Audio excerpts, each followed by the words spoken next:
크게 전자영역 파트가 세 개로 나눠집니다. 세 개로 나눠지는데, 그게 이제 전자회로하고 디지털 논리회로랑 그 다음에 프로그래밍 이렇게 세 개로 나눠집니다. 세 가지로. 요 세 가지로 나눠지는데, 전자회로 안에서 또 목차가 8가지로 나눠져요. 8가지로. 8가지 나눠지는데, 그 안에 있는 뭐 반도체 소자, 뭐 또는 반도체 공학 이런 표현을 쓰고, 그 다음에 이제 직류 전원 회로를 좀 이렇게 분리를 했어요, 제가. 근데 기본서에 보면은 이게 아마 펄스 회로에 들어가 있죠. 다이오드를 다루는 건 내가 다 펄스 놔뒀는데, 이게 직류 전원 회로를 좀 분리를 했어요, 여기는. 분리를 했고, 그럼 직류 전원은 다이오드, 그죠? 다이오드를 통해서 직류로 만드는 회로를 일단은 그 좀 기초적인 걸 여기 다 모아놨어, 문제를. 그 다음에 이제 BJT 정복 회로, 그 다음에 FET 정복 회로, 그 다음에 연산 정복기, 그 다음에 발진 회로, 그 다음에 펄스 회로, 그 다음에 신호 변환 회로야. 신호 변환 회로가 뭔가 하면 이게 뭘로 바꾸는 겁니까? 아날로그를 디지털로 바꾸거나 디지털을 아날로그로 바꾸는 회로를 여기 관련된 문제를 여기 다 모아놨어요. 그래서 여기 기본서에서 보면 신호 변환 회로가 어디 있는가 하면 디지털 논리 회로에 있었어요. 이게 있는데 이제 좀 이제 최근 한 3개년 기출 문제 풀이를 하면서 요즘 트렌드하고 그 다음에 내년에 놓을 또 교육 과정이 바뀌거든요. 내년부터 그 이미 교육부에 올라와 있죠, 그죠? 올해는 시험에는 반영이 안 돼. 안 되지만 내년에 또 그 시행되는 NCS 실무 과목 그러니까 응용 과목이 다 없어져요. 내년부터는. 그래서 이 교육부하고 노동부가 NCS 기준으로 이제 교과목을 이제 편제를 하던데 그것도 참고해서 요렇게 좀 이제 파트를 좀 이런 부분을 좀 여기로 순서를 옮겼어요. 고민 좀 해가지고. 그래서 한번 더 교재 보실 때 참고해야 될 거예요. 기본서 교재 볼 때. 반도체 공학의 이제 기본 문제는 이제 요런 문제가 있죠. 뭐 요런 문제에 대한 것도 있고요. 그 다음에 요거 풀다가 말아버렸네. 요거는 일단은 요거는 업데이트 내가 해서 다시 카페에 올려드릴게요. 그 다음에 이제 뭐 요 문제 같은 경우는 이제 P형 반도체니까 불순물로 사용되는 원소 P형 반도체 뭐 답은 세 가지가 있죠. 요 갈륨은 뭡니까 이게? 몇 가입니까 갈륨이? 갈륨 3가 아닌가? 그 다음에 E는 5가 이렇게 돼놔야지. 그지? 비소는 몇 가입니까? 비소는 이게 안 도우면 안 되는데 지금 비소 5가 아니냐? 그 다음에 안티모는 안티모 5가 아닌가? 그치? 갈륨. 그러면 3가는 또 뭐 갈륨 말고도 또 있죠. 붕소도 있고 또 하나 또 알루미늄 말고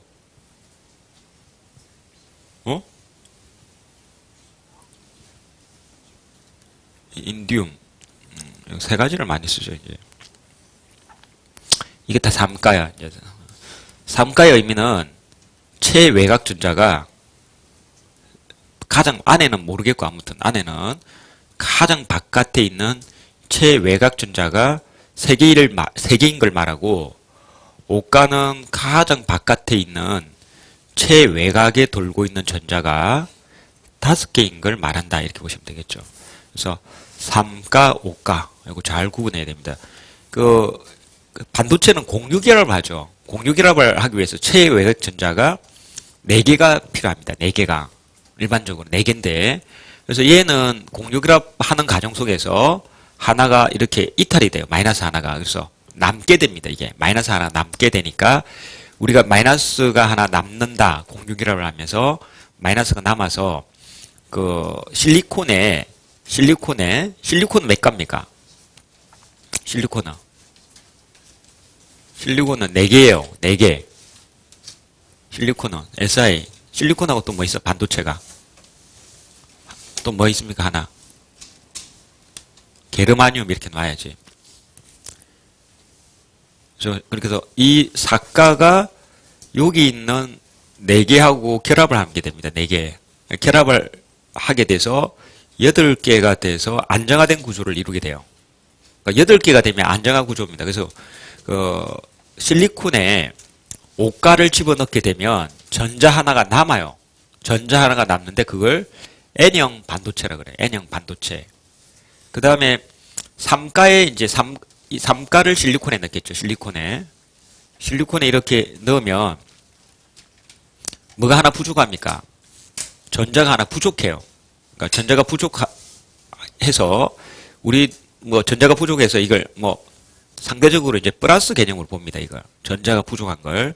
그래서 이걸 우리가 뭐 전공 뭐 이런 말도 씁니다. 그래서 상대적으로 이렇게 부족하니까 옆에 있는 사가에 뭘 가져오려고 노력합니까?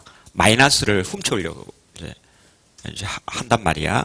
그래서 옆에 또 뭐 사가가 하나 실리콘이 더 있으면 이 실리콘에서 얘가 마이너스를 하나 훔쳐와서 8개의 안정된 구조를 만들려고 노력을 하는 거야. 그러니까 이제 우리가 실리콘에 3가를 첨가하면은 이제 이런 식으로 해서 제어를 하는 거예요. 제어. 그죠? 이제 전류의 흐름을 이게 플러스는 전류의 흐름이라 그런단 말이야. 전공의 흐름 또는 전류의 흐름이라 그러는데 이 흐름을 제어할 수 있단 말이야. 그래서 이걸 P형 반도체라 그러고 위에 있는 실리콘에 오가를 집어넣어서 그러면 마이너스가 하나 남아 돈단 말이야. 그죠? 이제 저렇게 해서 그 전자의 흐름을 제어한단 말이야. 전자의 흐름을. 그래서 그걸 갖다가 우리가 N형 반도체라 그래요. 그러니까 P형 반도체하고 N형 반도체가 합쳐져서 뭐가 만들어지는가 하면 다이오드가 만들어지는 거야. 다이오드가. 그러니까 P형 반도체하고 N형 반도체가 합치면 다이오드가 만들어지는 거죠. 다이오드, 그죠?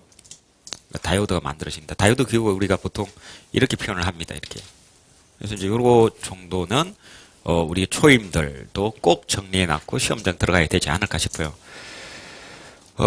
그죠? 그래서 다시 한번 정리하면은 B가 뭡니까 이게?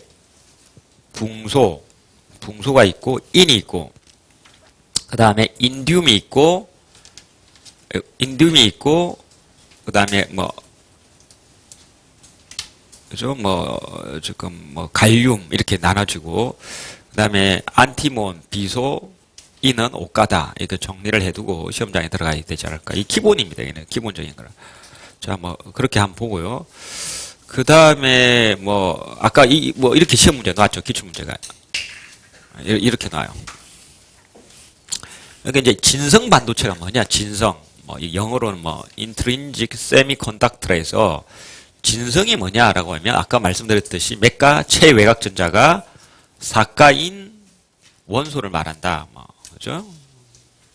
그 사가인 원소인데 이 사가다란 말이 대표적으로 실리콘하고 게르마늄이다 이렇게 이야기를 했죠. 그걸 진성 반도체라고 그러고 불순물을 첨가한다는 게 아까 말씀드렸듯이 맥가 3가가 있고 5가가 있는데 5가를 첨가하는 게 무슨 반도체다?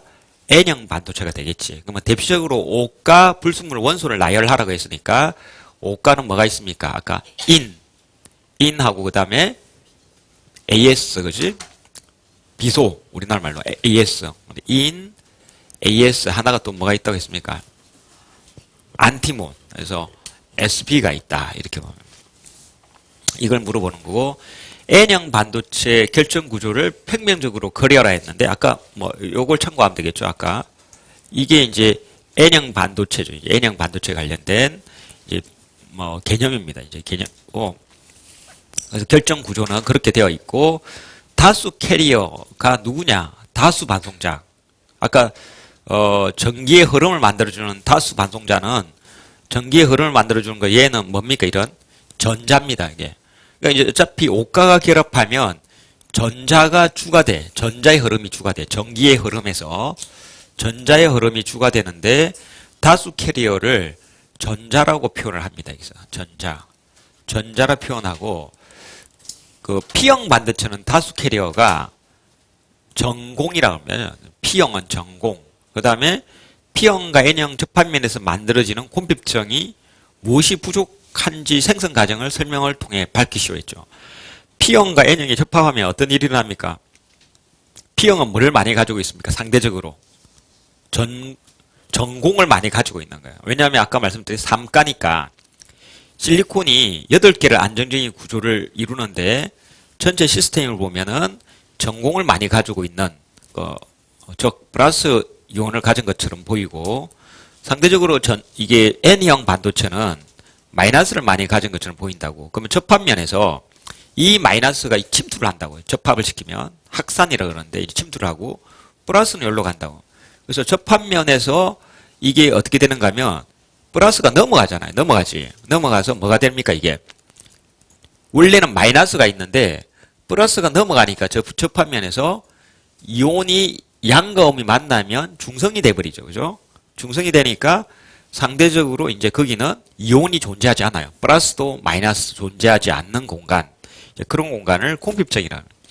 당연히 이제 여기도 일부 마이너스들이 넘어오겠죠. 마이너스 넘어오니까 그 마이너스들이 원래 P형에 있던 플러스와 결합해서 중성화되는 형성, 이제 중성화됩니다. 그래서 이 그 중간에 접합면 가운데 어떤 일이 일어난가 하면 전자도 전공도 존재하지 않는 그런 중성 공간이 형성이 되는데 완벽하게 중성은 아니에요. 완벽히 중성은 아니고 거의 중성에 가깝게 형성이 되는데 이런 층을 공핍층 또는 고갈층 뭐 이런 이야기를 하죠.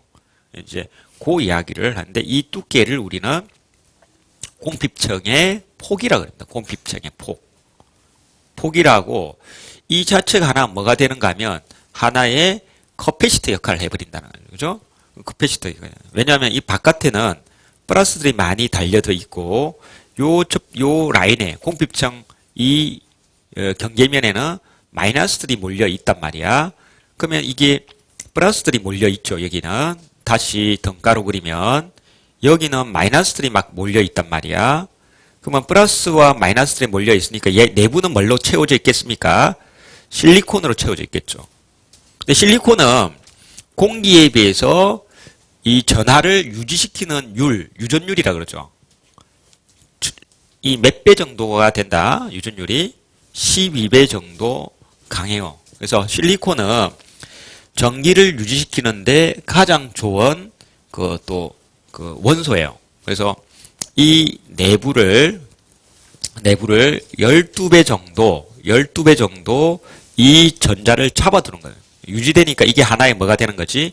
에너지를 저장할 수 있는 충전지 역할을 할 수가 있다는 이야기죠. 그래서 저걸 이제 우리가 콘덴서 어떤 효과를 냅니다. 그래서 그게 또 중요합니다. 그래서 이 콘덴서 효과의 크기는 요 길이, 공핍층의 폭이 어떻게 됩니까? 분모에 L로 가고 요 내부에 있는 유전율이 있겠죠. 이 전하를 유지할 수 있는 유전율 엡실론하고 그 다음에 이 그림상에서는 2차원이니까 보이지 않겠지만 3차원으로 보면 이 P형 반도체나 N형 반도체 접합면에 단면적이 있어요. 단면적.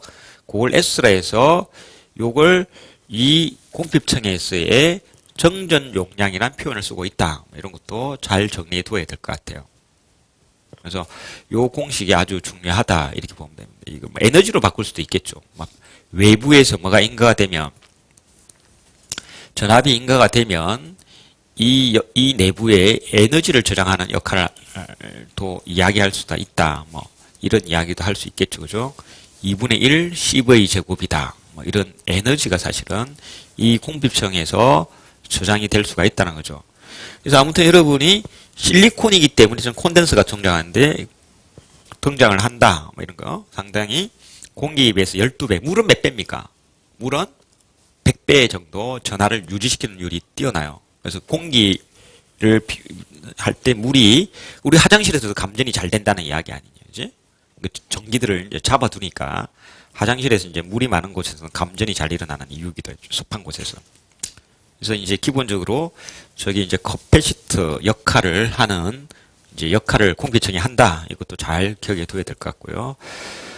요거는 이제 풀이가 있죠. 이거 모범 답안인데 이게 이제 참고하시면 될 것 같아요. 집에 가서 한번 내가 말한 개념을 잘 이제 기억해서 다시 한번 복습하면 될 것 같아요. 자, 그 다음에 이제 또 이런 그림이 있는데 이 그림에서 불순물의 종류죠. 불순물의 종류. 뭐 계속 같은 문제가 그 패턴이 계속 나와요. 계속 나오는데 N형 반도체는 불순물의 종류는 아까도 말했지만 N형 반도체는 실리콘에다가 불순물을 몇 가를 첨가한다. 옷과 원소를 첨가하는데 대표적인 게 뭐가 있다? P가 있고 뭐가 있다? P가 있고 뭐가 있지? 뭐 AS가 있고 SP가 있다. 불순물 성질 뭐 여기서는 어셉트 도너라 했는데 불순물이 이제 불순물은 도너란 말이 무슨 뜻인가? 뭐 준다 이런 거야. 기부자 이런 뜻이야. 영어 사전 찾아보면. 그래서 도너는 여기서 전공 용어로는 전자를 주는 자 뭐 이런 뜻을 가지고 있어. 그래서 어셉트는 전자를 받는다 이런 뜻이 있어. 그래서 이런 용어를 쓰고 있다고 기억하면 될 것 같고 반송자는 가잉전자 또는 그냥 전자라고 해도 됩니다. 반송자는 여기서 말하는 반송자는 뭘 말한다? 다수 캐리어를 말한다. 그래서 다수 캐리어는 전자고 P형은 뭐가 된다? 전공이 된다. 그죠? 전공이다. 이렇게 보시면 되겠죠. 자, 이거 그림은 내가 일단은 넘어가도록 하겠습니다. 참고하시면 될 것 같고요. 좀 중요한 거 중심으로 좀 하도록 하겠습니다. 시간 관계상. 자, 요거는 한번 풀어보세요. 풀어보시는데, 이건 너무, 이 정도 수준 나오지가 않을 것 같아서 일단 넘어갑니다. 요즘 반도체 소자가 상당히 계산 문제가 이렇게 깊게 나오진 않으니까 일단은 넘어가겠습니다. 일단 시간 관계상, 풀이는 참고하시면 되는데, 이것만 한번 조금 설명을 할게요.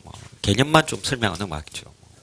또 내가 오늘 사실 공개 강의는 좀 초임들 중심으로 좀 이렇게 나가려고 하기 때문에. 그래서 좀 쉬운 것만 좀 설명하도록 하겠습니다. 하고. 자, 그 다음에 이제 이거는 뭔가 하면은 이 접합면에서 누가 P형의 이 B근까지 누가 침범을 한 겁니까? 누가 침범을 했을까요? 플러스들이 이게 조기까지 깊숙한 곳까지 들어간 거예요. 이 접합면에서 이 P형이 사실 여기 경계고 N형이 이렇게 되어 있습니다. P형과 N형이 저렇게 되어 있는데 요 경계면은 뭔가 하면은 P형이 힘이 아주 센 거야. 플러스들이 아주 많은 거야. P가 플러스들이 아주 많으니까 어떻게 됩니까? N형의 깊숙한 곳까지 침투를 한 거야. 우리가 그런 거 있잖아요. 이제 남과 북에 있는 38선이 있단 말이야. 38선이 있으면 이게 이제 남한 쪽이 아군이 안 되겠습니까? 우리 입장에서는. 이제 북한 쪽이 이제 적군이 될 거란 말이야. 적군이. 그러면 뭡니까? 아군이 힘이 세면 얘가 어디 깊숙이 침투를 할 거 아닙니까? 아군의 땅이 이렇게 나갈 거 아니야. 북한이 힘이 없어. 그럼 얘는 38선에서 요 놓다가 아군한테 전멸을 당할 거 아닙니까? 그래서 땅 따먹기야. 이게 38선 기준으로. 그래서 이거는 이 그림을 보면 P형이 N형의 영토까지 깊숙이 침범을 했다고 보면 쉽단 말이야. 그러니까 누가 힘이 센 거야 지금? P형이 아주 힘이 센 거야. 그러니까 이거는 3가 불순물이 5가 불순물보다 훨씬 더 양이 많아요 지금. 많다는 이야기입니다. 그래서 3가가 그러니까 이 요 다이오드죠. 그러니까 P형과 N형을 접하면 아까 다이오드를 했는데 이 다이오드에서는 이 그림을 보면 여러분이 뭘 느껴야 되는가 하면 P형 도핑, 이게 도핑이라 그래. 불순물 첨가하는 걸 도핑 농도가 N형보다 훨씬 더 많이 되어 있다. 불순물을 많이 넣은 거야, 3가를. 그런 걸 좀 느낄 수 있어야 된다는 거고 그 그림이 밀도야, 이게. 로우가 단위 최적당 센티미터로 봅니다. 이건 반도체는 아주 작기 때문에 이게 스몰한 사이즈이기 때문에 메다로 안 보고 센티미터 삼성으로 봅니다. 있는 이 전하가 누가 아주 깊이가 있습니까? 지금 P형이 상당히 깊숙이 들어있다는 걸 알 수가 있어. 이게 로우가 이렇게 내려갔잖아, 그죠? 요 그림에서 요 말이 아주 깊게 도핑이 되어 있는데 요게 누구의 농도인가 하면 요 놈의 농도와 관련이 있다는 이야기고 요 놈은 N형의 도핑 농도를 말하는 거야. ND가 뭐냐? 로테이션을 좀 외워둬야 되는데 ND는 도너의 농도야. 도너의 농도고 그 도너의 개수죠, 이게. ND가 뭐냐, 이렇게 하면, ND는 단위 최적당, 센티미터 삼성당, 무슨 개수? 전자의 개수를 말하는 거야. 아시겠죠, 이게? 센티미터 삼성당 전자의 개수에 전자의 개수. 그래서 전자의 개수인데 이 개수가 많으면 이게 누가 더 많다는 거야. 이게 보면 여기 주어졌지만 NA란 말이야, 그지? NA가 뭐냐, 이게 어셉트 농도. 어셉트란 게 누구였습니까? 아까 전공을 말한다. 그러니까 삼가를 말하는 거야. 어셉트는. 그러니까 첨자를 ND, NA 썼단 말이야. 그래서 NA는 삼가의 농도가, 그러니까 단위 최적당 삼가의 개수가 훨씬 더 많다는 이야기고, 그 하나의 개수가 다 전자, 뭐 전공, 전자인데 그게 이제 E라고 표현한 거는 단위를 쿨롱으로 바꿀 수 있습니다. 쿨롱은 뭔가 하면 전자 한 개당 뭡니까? 전기량이 있단 말이야. 그게 얼마입니까? 1.6 곱하기 10의 마이너스 몇 성? 19송 쿨롱이야. 그래서 전자 한 개당 1.6 곱하기 10의 마이너스 19송 쿨롱인데 그 전자가 한 개만 있는 게 아니고 단위 최적당 ND개가 있단 말이야. 그러면 이 ND개의 전체의 전기량은 ND 곱하기 요 놈이 되겠죠. 요걸 해야지 단위 최적당 ND의 전기량 또는 전하량을 구할 수 있다. 전기량과 전하량은 같은 말이에요. 구할 수 있다. 이런 이야기고, 그러면 이 ND는 어떻게, ND는 이걸 E로 표현을 한 거야, 이걸. 반도체 공학에서는 E로 표현한 거는. 그래서 이 ND란 말이 단위 최적당 개수가 아니고, 도너의 개수가 아니고, 도너의 개수를 전기량으로 환산한 값이다. 이렇게 알 수가 있어요. 그걸 우리는 로란 표현을 쓰고 있다. 이렇게 말할 수 있죠. 저걸 우리는 최적 전하 밀도라 그래요. 이게 최적 전하가 이거 C인데 전자기학에서 이 쿨롱 퍼 삼성 큐빅 센티미터는 이 큐빅 센티미터라 그러는데 이게 단위 최적당 이걸 최적 전하 밀도라 그런다. 최적 전하 밀도. 그래서 이제 최적 전하 밀도를 보면 NA가 훨씬 더 많죠. 많으니까 이게 깊숙이 내려가야 돼요. 그지? 요거는 이렇게 된다는 거. 그림을 그릴 수 있어야 된다. 그래서 이 정도 그림을 이상적인 공간 전하 밀도고 저기서도 에너지 보존의 법칙은 성립해야 됩니다. 에너지 보존 법칙이 성립해야 되기 때문에 이 면적과 이 면적이 항상 같기 때문에 이제 요 길이를 구할 수가 있어요. 사실 이 길이와 이 길이를 요 놈의 농도와 요 놈의 농도를 알면 이 침투되는 길이를 수학적으로 계산할 수 있다는 이야기야.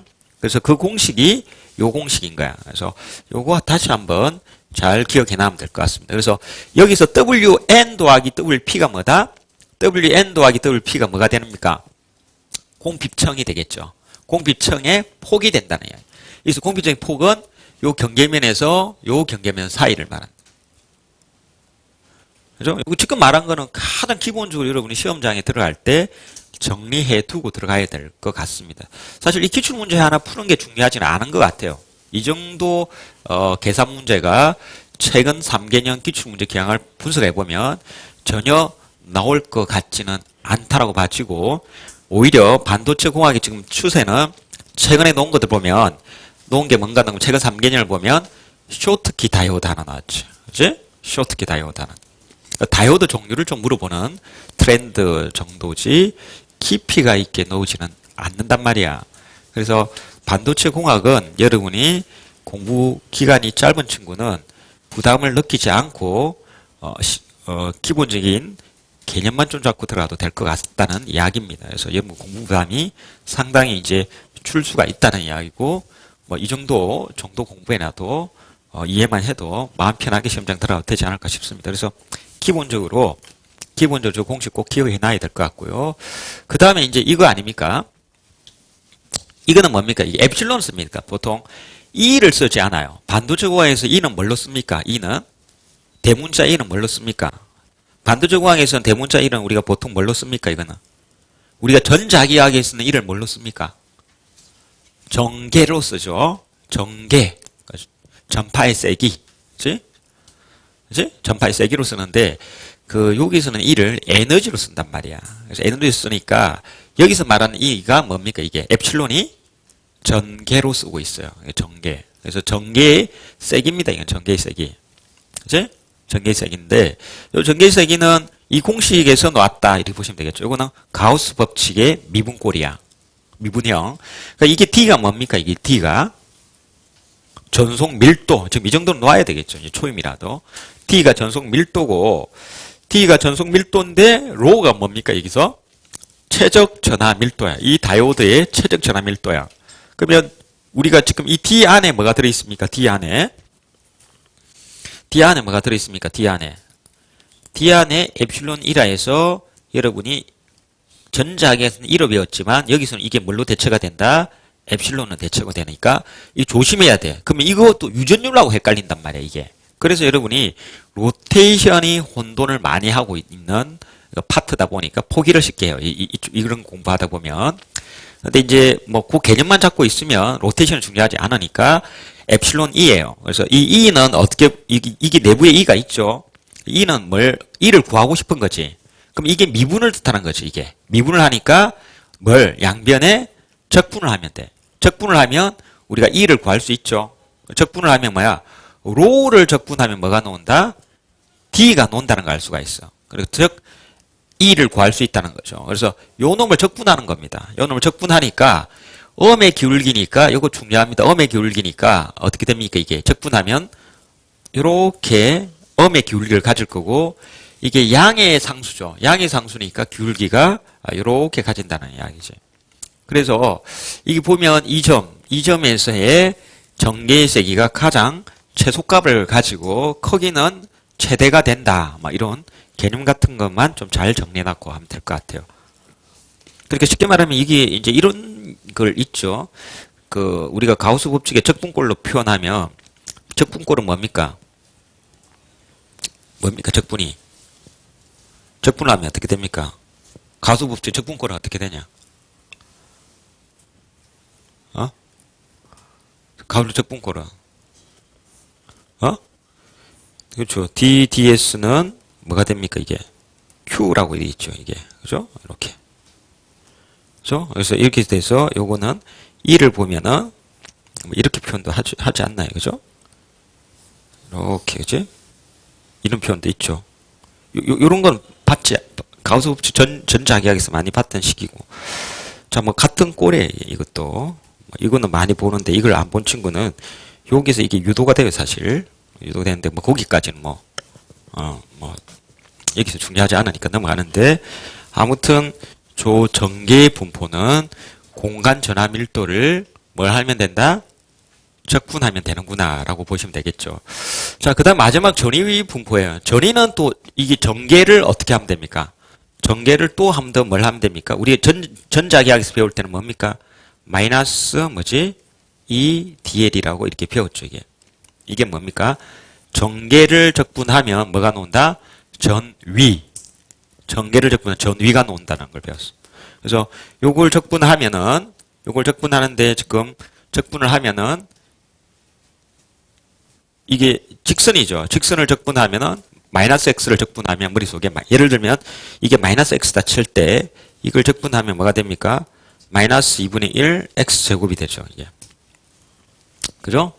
근데 이제 이 부호가 마이너스가 있으니까 2분의 1 x제곱이니까 여기서부터 기울기가 이렇게 첨가하는. 그래서 이게는 없죠? 이제 더 이상 이 면적을 말하는 거지. 적분이니까. 더 이상 늘어날 게 없으니까 일정하게 유지가 되는 요게 뭐죠? 이제 전위가 되고 이게 전위 장벽이죠, 사실. 그래서 이 파이가 뭐다? 전위 장벽이라 그런다는 이야기죠. 그래서 전위 장벽을 영어로 뭐라 그럽니까, 이제? barrier potential. 이렇게, 그죠?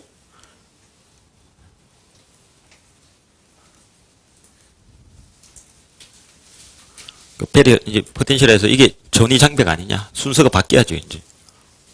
그죠? 우리, 외국 이름에 홍길동을 길동하듯이, 배리어 포텐셜을 우리가 이제 전위 장벽 이렇게 해석을 해요. 그래서 요게 보통 몇 볼트입니까? 일반적으로 이상적인 다이오드는 외부 전압이 인가가 안 되면 몇 볼트?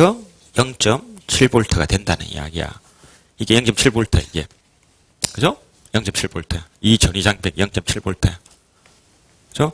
쉽게 말하면 이제 요 차를 극복해야만이 뭐야? 전류가 도통할 수 있다는 이야기야. 그래서 0.7V가 전위 장벽이 된다. 이런 이야기고요. 이게 좀 더 엄밀한 식을 말하면 뭐가 됩니까? Q분의 KT. ln 뭡니까 이게? ni 제곱분의 뭐지? na 뭐가 되지? nd가 되는 거죠. 요거.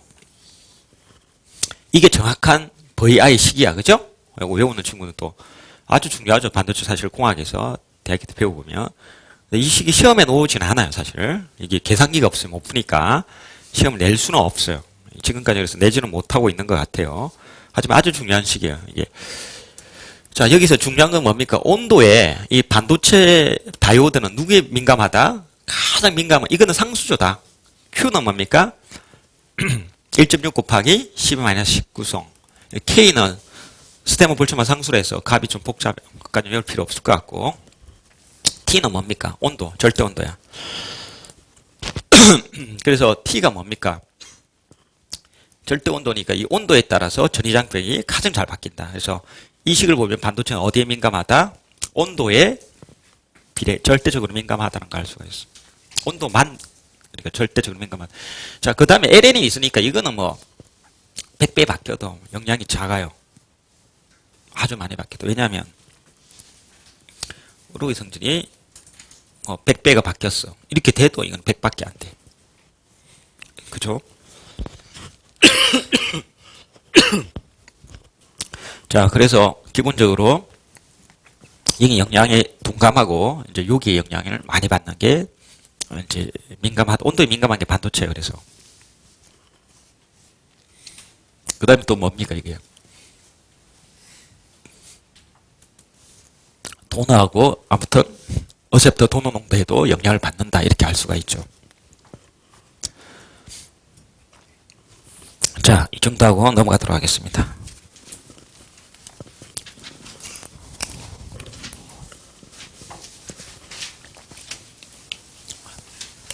이 그림이 기본인 것 같아요. 이게 이제 0.1V다. 이걸 낮추는 게 있죠. 그렇게 설계를 한 게 무슨 다이오드다?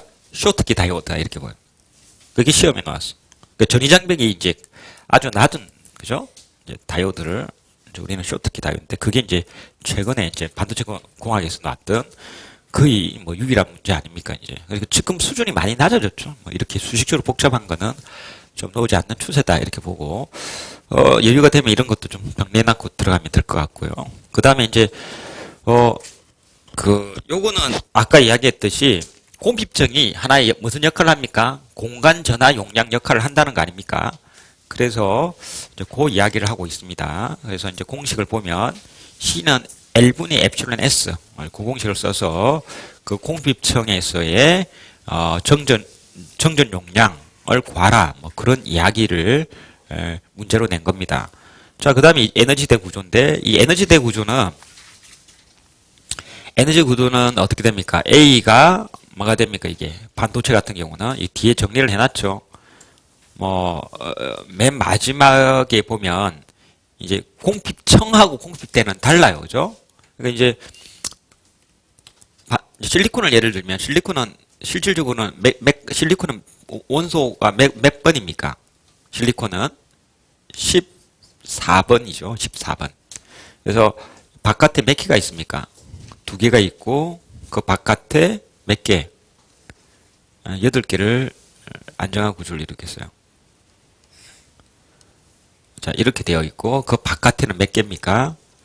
이제 4개를 통해서 안정화된 구조를 이루고 이런 구조가 있죠. 그러면 이제 여기 보시면 이 안에는 전자가 있을 수 없죠. 없기 때문에 이 안에는 전자가 없기 때문에 이 공간을 우리는 검지대라 그러는 거죠. 이 검지대. 이 검지대라 그러죠. 이 사이를. 이게 전자가 가득 채워져 있죠. 2개 이상 찰 수가 없어. 그러니까 맥스가 2개로 보시면 돼. 그 공식이 있어. 그 공식이 2의 n의 제곱입니다. 이 공식. 그래서 여기에 이제 1, 2, 3이라 할 때, 이게 2, 그 다음 8, 그 다음에 3을 넣으면 18 이렇게 찰 수가 있어요. 기본적으로 해서 2개가 채워졌으면 저건 가득 찼기 때문에 이제 충만대라고 합니다. 더 이상 찰 수가 없어요.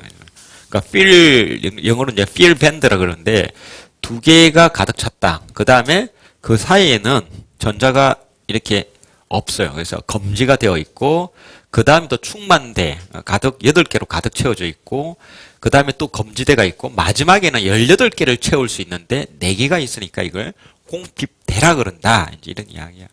공핍층하고 완전 다른 말입니다. 공핍대는. 공핍이란 말이, 완벽히 뭐, 이렇게, 필 되지 않다. 아니면 완벽히 그죠? 완벽히 이제 채워지지 않다. 뭐, 이런 뜻을 반대로 말하는 그냥 공핍되다. 이런 이야기입니다.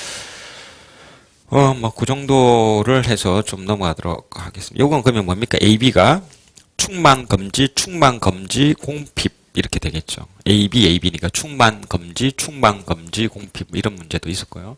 일단 요거는 넘어가도록 하겠습니다. 이런 자, 2006년도도 똑같이 그 공핍층이 이 공간 전하 용량씩 그러니까 그죠? 그래서 그게 주어졌을 때 역으로 이제 그 공간 전하 영역 공핍층의 폭을 구하는 문제입니다. 그래서 이 공식은 똑같이 풀 수가 있다 이렇게 보면 될 것 같고 2008년도에 나왔던 문제 이 문제는 여기에 있을 문제는 사실 아니네요, 그죠? 그러니까 아닌 문제인데 여기에 왜 들어가 있네요, 그죠? 이 문제는 잘못 들어갔네요. 이 문제는 어디로 넘어가야 되냐? 내가 볼 때는 이 문제는 전자기학 문제인데, 그죠? 전자기학 문제. 이걸 반도체 공학 보기는 힘들고, 자, C를 구하고 에너지를 구하니까 이게 아까 말했죠? 2분의 1 C의 제곱을 내고 있는가? 이 공식은 L분의 에플silon S를 알고 있는가? 이제 이걸 물어보는 문제다. 이렇게 볼 수가 있습니다. 자, 그 다음에 이제, 요게 아까 전위, 그죠? 전위 이야기를 이제 이렇게 그림으로 표현을 해놨는데, 자, 2009년 문제 같은 경우는 이제, 자, 옳은 것을 모두 고르는 거니까, 페르미 준이 이제 옳은 걸 고르니까, 가는 개방회로 상태다. 요거 우리 카페에도 이런 그림이 정리해놓은 이야기가 있는데 여기 6차 전기 이론에도 이런 그림이 있고 자 가는 개방회로 상태다. 가는 이제 개방회로 상태. 개방회로가 우리가 일반적인 사항을 말하고 자 거기서 얘가 전위장벽이 지금 높아졌죠, 그죠? 높아졌으면 나는 순방향 V가 가해진 상태다. 이렇게 보고, 요게 지금 낮아지면은 순방향이에요, 이게. 맞고요. 그 다음에 다는 이제 다시 전위장벽이 훨씬 높아졌죠. 이게 뭔가면 역방향이다. 이런 이야기인데, 이거는 여러분이 이렇게 그냥 아시면 될 것 같아요. 이게 이렇게 이렇게 외부의 건전지를 인가하게 되면, 얘는 인가하게 되면 이 전위장벽은 낮아지게 돼 있어. 그죠? 이게 상대적인 개념인데 이게 0.7V가 되면 사실 얘는 얼마? 원래가 아까 기본이 디폴트가 0.7이라면 0.7을 인가하면 이 전체 회로에서 볼 때는 실질적으로 얘는 이 두 개를 합하면 어떻게 됩니까? 덩가를 그리면 이렇게 되는 거죠. 그래서 여러분이 태분한 우리가 공부할 때 보면은 태분한 공부할 때 이렇게 보면 이게 이 방향으로 이렇게 다이오드가 0.7의 전위장벽을 만들죠. 순방향 0.7을 만드는데 이 0.7이라는데 이것도 건전지가 0.7 역할을 해주면 이 두 개를 합해버리면 어떻게 됩니까? 이게 0으로 되거든 사실. 순수한 저항만 있는 것처럼 보이는 거예요. 방향이 반대가 되면. 그리고 전체를 보면은 전위장벽이 상당히 낮아진다는 이야기야. 그러니까 이제 그죠? 이게 이제 이런 그림이 된다는 이야기고, 요 같은 경우는 이제 역방향으로 인가하게 되면, 당연히 이제 전위장벽은 훨씬 더 높아지는 이제 그런 구조다. 이렇게. 기본적으로 요 세 가지는 좀 알면 좋을 것 같아요. 그 다음에 이제, 라는 공핍 영역 내 전자 전공쌍의 열생성으로 순방향 전류를 발생시킨 상태가 아니고, 지금 보시면 이거는 역방향이죠, 역방향. 이렇게 지금 보면은 역방향 전류를 발생시키는 상태다. 이렇게 볼 수가 있다는 이야기입니다. 그래서 뭐 이거는 뭐 이 그림하고 두 개가 뭐 같은 세트로 보시면 될 것 같아요. 그래서 리얼이 뭐 답이 아니다. 이렇게 뭐 보시면 될 것 같습니다.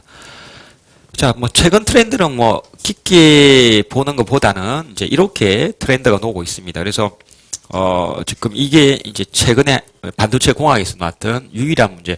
그래서 내가 이름을 이제 이때 이후로는 안 나와요. 2010년 이후로는 지금 반도체 공학이 이제 사실 나오지 않고 있어서 제가 볼 때는 이게 이제 반도체 소자라는 이름이 맞는 것 같아서 뭐 예, 소자하고 공학은 다르죠. 이제 공학은 이런 뭐 문제나 아니면 이제 아까 같이 이 정도 수준의 문제를 공학이라 좀 합니다. 이제 이 정도 수준의 문제들. 근데 이 정도 수준의 문제가 지금 반도체에서 지금 놓은 지 2001년도 이후에는 한 번도 나오지 않았기 때문에 이게 이제 공학이란 표현보다는 그냥 반도체 소자의 기본적인 뭐 이런 문제 정도가 나오고 있은 이제 이게 하나가 다야.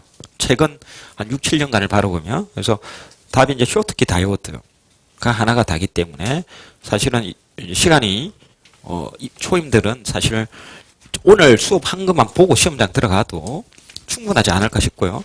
이 쇼트키 다이오드는 어디 있는가 하면 이 다이오드 말고도 정리를 좀 해둬야 되겠죠.